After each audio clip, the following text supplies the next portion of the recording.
Welcome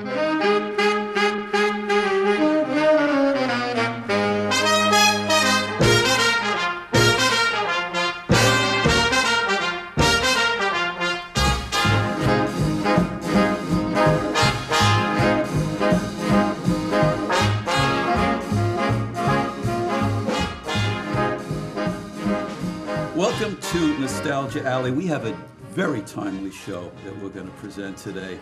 There is an organization called Remember and Tell, an interfaith Holocaust service organization, and we are lucky enough to have Pearl Randall, whose husband was the founder way back in 1977, a little before my time, and Beth Randall Brannigan.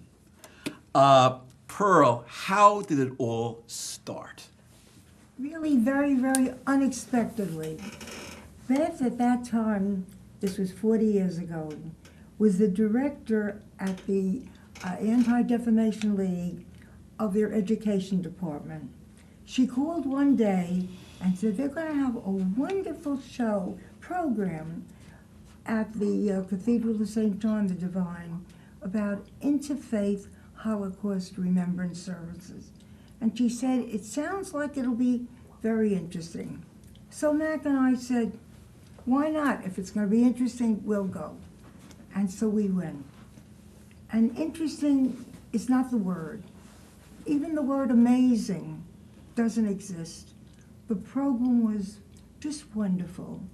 We had, whoever gave this, I don't remember the name of the person that did all the explaining and the speaking, but he told a whole new theory of the Holocaust. He told new experiences. He told new philosophies. He told new differences.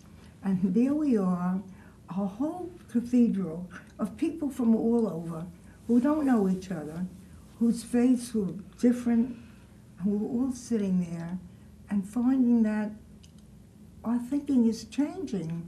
We're learning something, and it's fascinating. What were the differences that you found there compared to what you thought?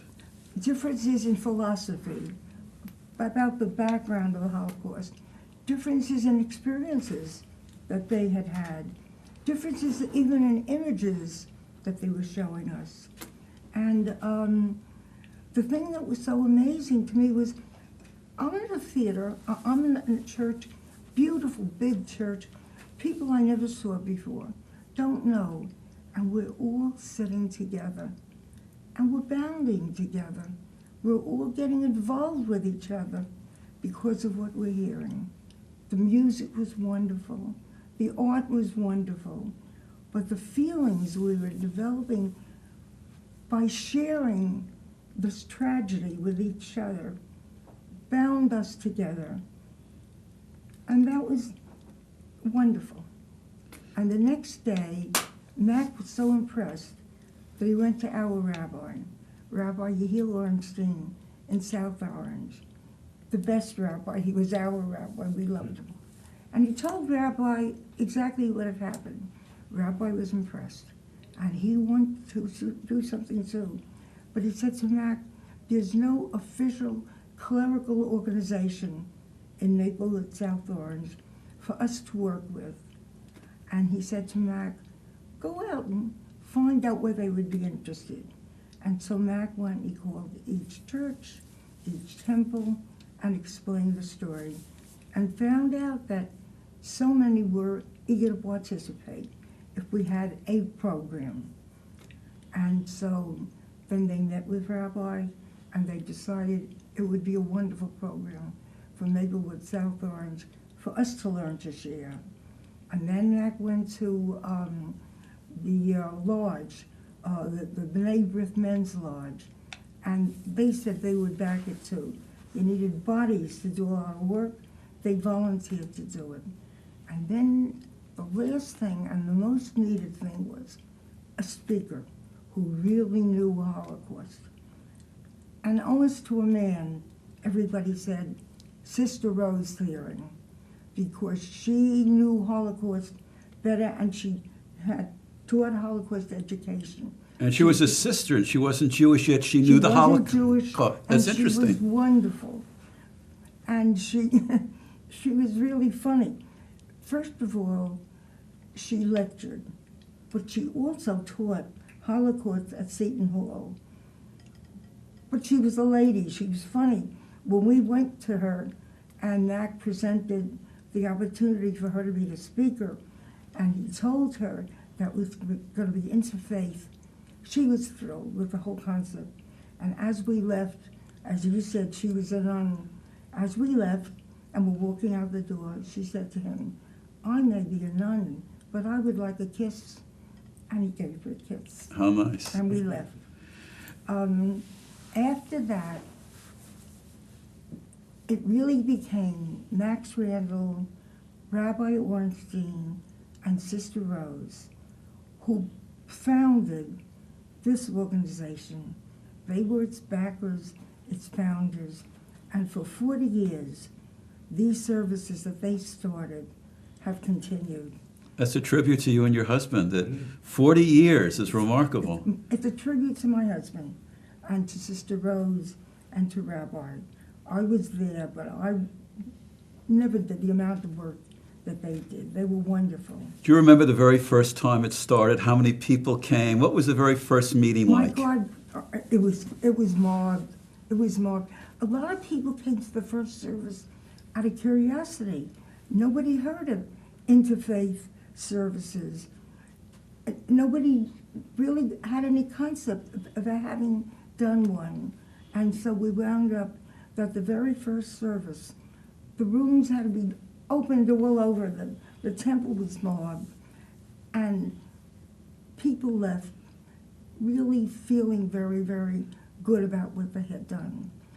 I could go that far and a little further, but the one that really knows, first of all, she's younger and has a much better memory than I do.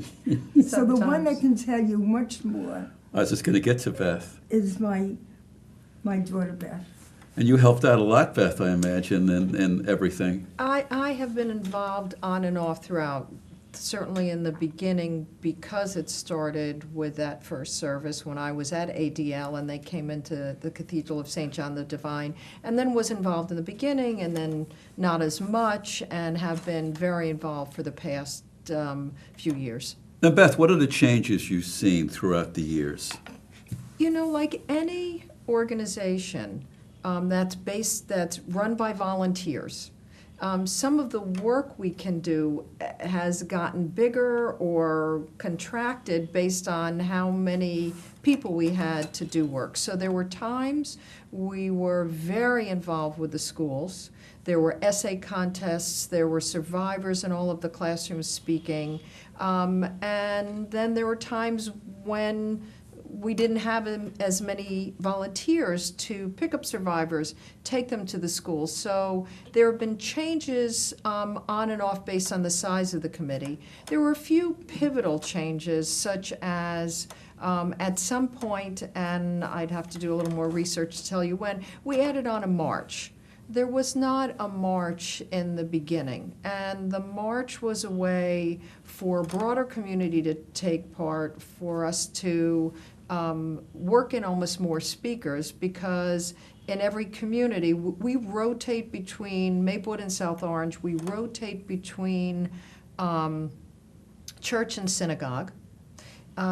And in every community, what we would, in every service, we would have a march first. At first, we actually, when it was in the evening, had torches. So we would march with torches lit. The town principals would make proclamations at the march. And then when I say march, we're talking a few blocks. A march, we added on the 11 candle menorah. Today we don't use that 11 candle menorah anymore, because we want to make sure that any survivor, liberator, righteous Christian has the opportunity to light a candle. So there are times we've had up to 15 candles that are lit. So the march was added on as a staple of the service. We added on at some point a high candle lighting, 18 candles. 18 is symbolic of Chai, which is for life. Right. And we have those who are second and third generation survivors, so those are families of, stand and acknowledge, and we light 18 Chai candles as well. And so the changes, that one of the wonderful new additions and changes is we are now having a youth service, a youth program every year that's happening a few weeks. At this year's youth program will actually be this Sunday, and where we get the interfaith youth groups together to hear from survivors. Robert Max and others have come, and it gives these young people a chance to have firsthand witness, to hear their stories and learn from them. And starting last year, we funded a bus trip down to the U.S. Holocaust Museum. A man named Mike Rubel has been doing this for 18 years. And we had a busload of students from Columbia High School and their teachers who went down. We spent hours at the Holocaust Museum. Another, a survivor, Fred Hyman, was on the bus with them, told his story. We then went to the Lincoln Memorial. We went to Martin Luther King Memorial, so that we try to tie in what happened with what continues to happen. So I there's think been the a lot key of is changes. the key is interfaith, where everybody of all different religions comes together. It's really the heart of what's going on, is the interfaith. It is, and we have expanded that. We have reached out over the years to, we've had an imam with us, so it's not Jewish and Christian. We've reached out to the Buddhist community to really try to make this as fully interfaith as we can. Because that is actually, I think, the root is interfaith, is all religions coming together and learning. What I want to do, and we're going to take a little break for a public service announcement, I want to talk about the younger generation, because that's so important for the younger generation to get involved, because we have to remember the atrocities. We have to remember even the genocide that's going on today. So I think basically the young people are the foundation of learning. Well, we have to make it relevant for them today, because otherwise it becomes something that happened back then. How the challenge is, how do we make it relevant in their life today? And it's so relevant today with the anti-Semitism. Yes. You read about that's really running rampant in this country. That definitely has to be addressed. So we will get back to that right after this public service announcement. So don't touch that dial.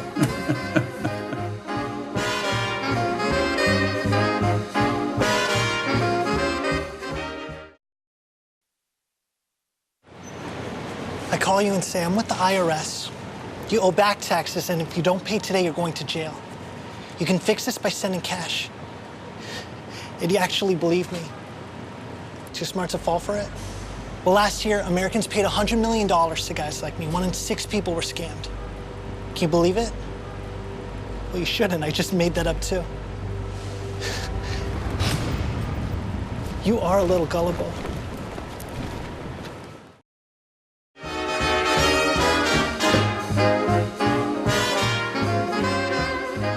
We are back with Pearl Randall and Beth Randall Bannigan.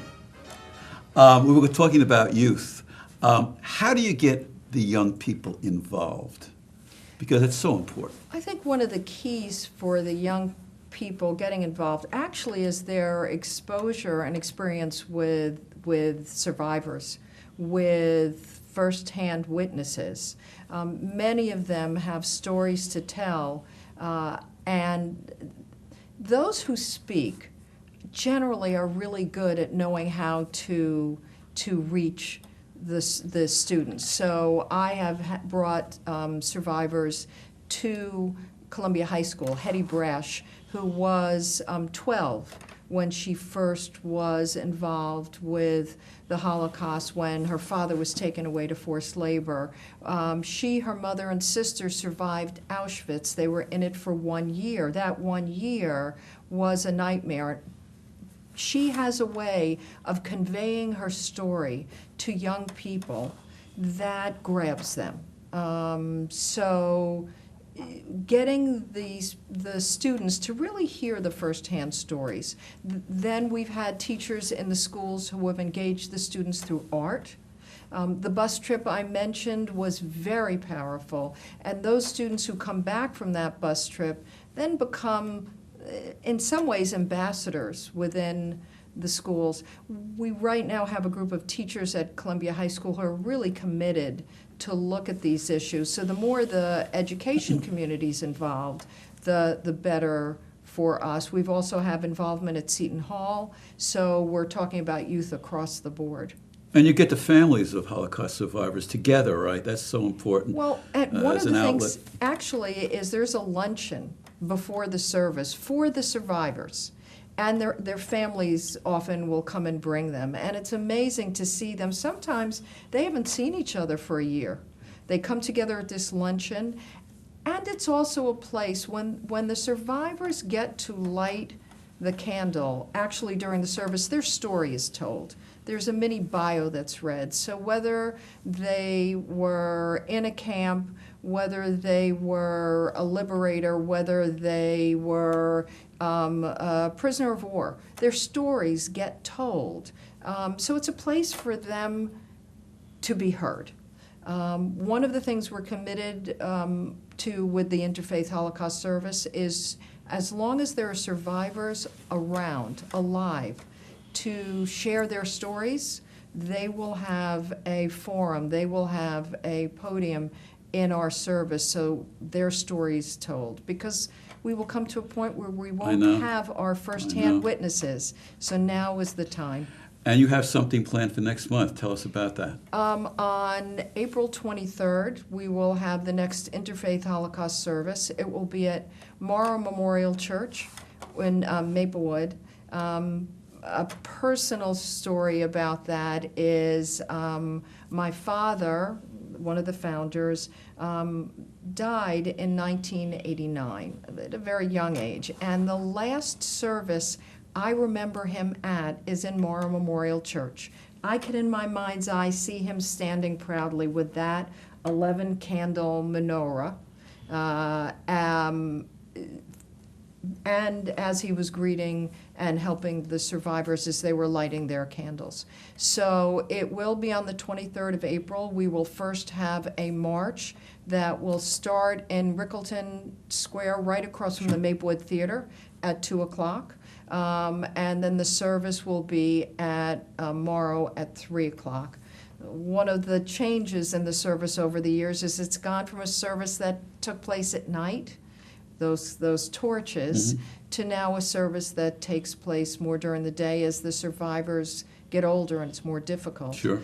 We've also involved youth in the march because the Boy Scouts, local Boy Scouts help, the local Girl Scouts help. Okay. So as much as we can reach out to the young people, we do that. That's great. And Pearl, you mentioned something on break to me. Yeah, I think that what these young people are doing is just wonderful, reaching out to all the young children and really making them aware of Holocaust and anti-Semitism, which is at an all-time high today and very frightening. But I think in terms of actually this program, that it serves a very special purpose, a long, everlasting purpose. What it has done, it united Maplewood South Orange community in a special way. For many years, no Jew would ever go into a church, especially a survivor. And for many years, no Christians ever gone into a temple for no particular reason. Well, now that the services go from church to temple, different years, it's necessary to do that.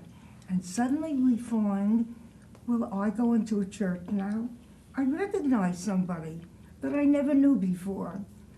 And 2 years from now, I know that person, and we say hello to each other. And sooner or later, we become friends. And so the whole community, Jews and Christians, meet now every year for 40 years at services, and the community becomes closer and more together. And I credit the service for that too. You know, one of the things about that is that when we talk about the rise in anti-Semitism, the rise in hate crimes today, and it's right in our own community. We've had incidents of swastikas being drawn, of not only anti-Semitism, but racism that we've seen in our community that's been reported of late.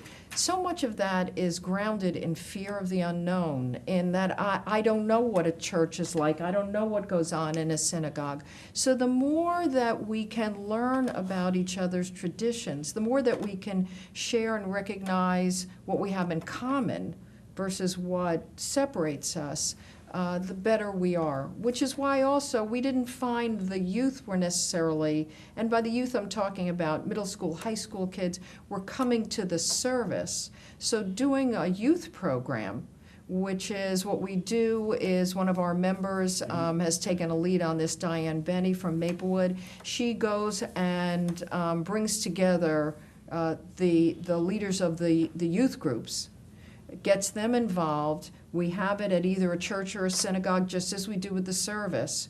And they bring together anywhere between 70 and 150 kids who will come together, divide into groups, hear from survivors.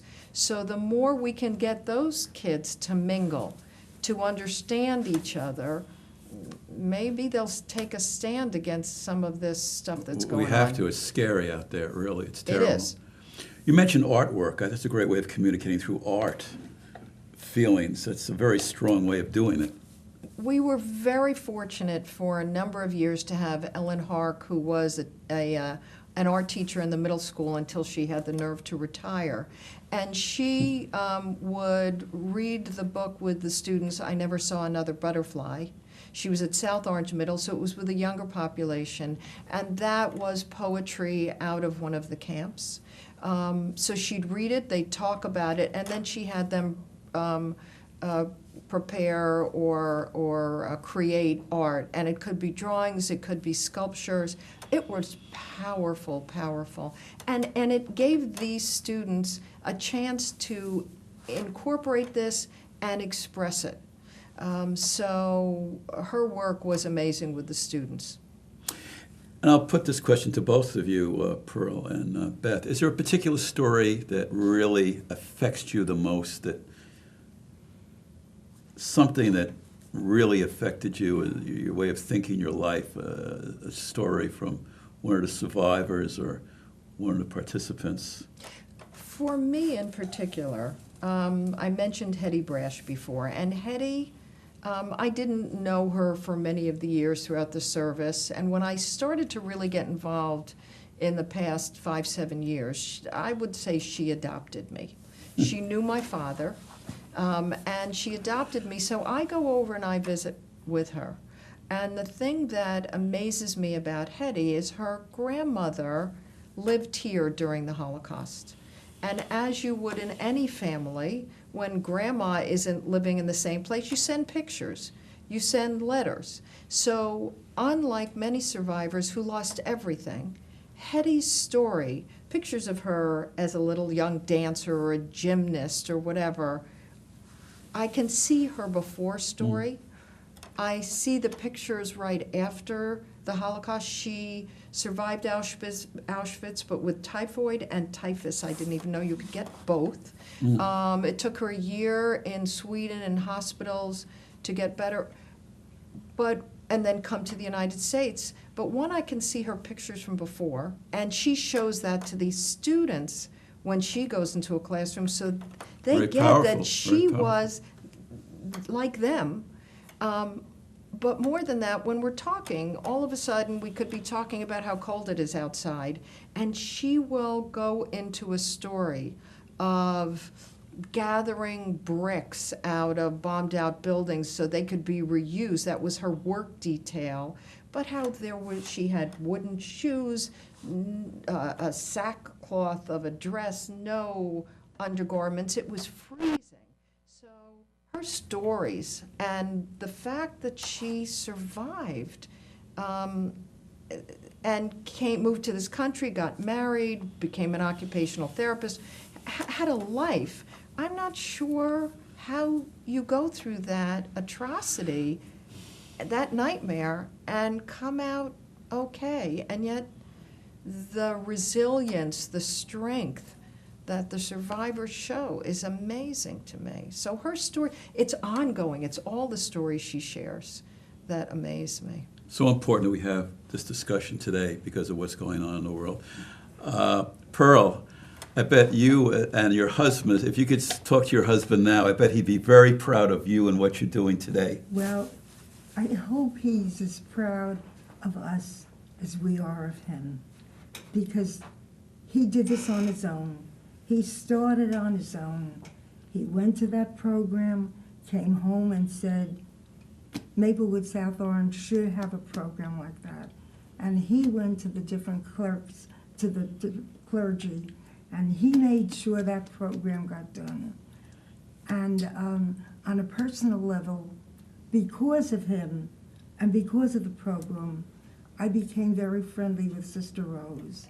And the things that I've learned from and with, and the places I've gone to with Sister Rose, the woman was really unbelievable. I still remember her first speech.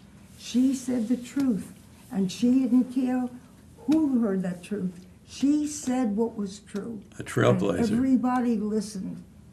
And so I've learned a lot. I'm happy to be a more open person and a more accepting person and a more tolerant person, and all of this came from all the learning that I've done. Well, we're happy you're here, and Beth, we're happy you're here. And I want to do a special thanks for Dorrit Tabak, who really made this possible. She was a driving force. If it weren't for her, we wouldn't be sitting here today. So a special, Dorrit, thank you so much. She's in the audience. You're a very special person. And on that note, thank you so much. Thank you. And this is Mike Sobel saying good night to you, and especially to you.